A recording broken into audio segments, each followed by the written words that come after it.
How to log in with Discord token. Hi everyone, in today's video I'll show you how to log into Discord using a token. This method is usually for development purposes and not recommended for regular use, so let's get started.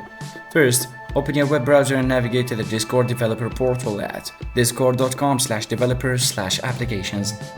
Log in with your Discord account if you haven't already. Then, in the developer portal, select the application you're working with. If you don't have an application yet, you need to create one by clicking New Application.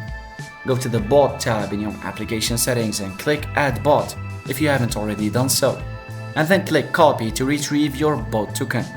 Make sure to keep this token secure and do not share it. Now, open your preferred code editor or development environment. Use a library like discord.js or discord.py and insert the token into your code. For example, in discord.js you would use this following code. Replace your bot token with the token you copied earlier, obviously, then save your code and run your application. Your bot should now be logged in to Discord using the token, so verify that it appears online in your server. And that's it, you successfully logged in Discord using a bot token.